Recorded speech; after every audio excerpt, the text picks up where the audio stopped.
আলোচিত কোচ মোহাম্মদ সালাউদ্দিন। ব্যাটাররা বিপদে পড়লেই ছুটে যান তার কাছে, সমৃদ্ধ হন এ ঝানু কোচের পরামর্শে।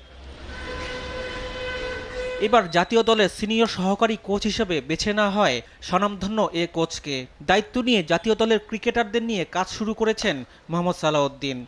দলের সঙ্গে যোগ দিয়ে জানিয়েছেন নিজের পরিকল্পনার কথা। সাকিব তামিমদের সঙ্গে কাজ করা এই কোচের লক্ষ্য পরবর্তী প্রজন্মের জন্য তাদের চেয়েও ভালো ক্রিকেটার প্রস্তুত করা, যারা বিশ্বমঞ্চে আবারও উজ্জ্বল করবে বাংলাদেশের নাম।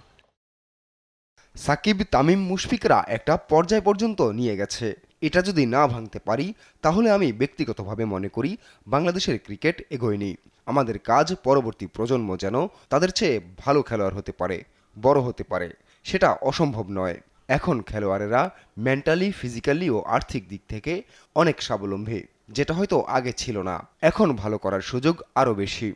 জাতীয় দলের ক্রিকেটারদের আস্থার জায়গা ধরে রাখতে চান সালাউদ্দিন। তাদের মানসিকভাবে আরও শক্তিশালী করাও তার অন্যতম লক্ষ্য। এইচপি বা অনূর্ধ্ব-19 এর খেলোয়াড়দের লক্ষ্য জিজ্ঞেস করলে বলবে জাতীয় দলে খেলতে চাই। স্বপ্নটা কিন্তু এখানেই থেমে গেল।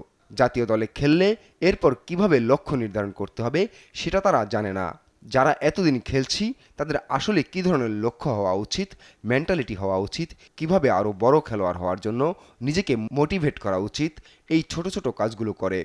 বড় কাজ তা নয়, এই ছোট কাজগুলো যদি করা যায়, বিশেষ করে ড্রেসিং রুমে এবং ড্রেসিং রুমের বাইরে কিভাবে চিন্তা করবে সেই চিন্তার জায়গাটা যদি আরও পরিষ্কার করে ধারণা দেয়া যায়, তাদের আরও ভালো ভবিষ্যৎ সামনে আছে।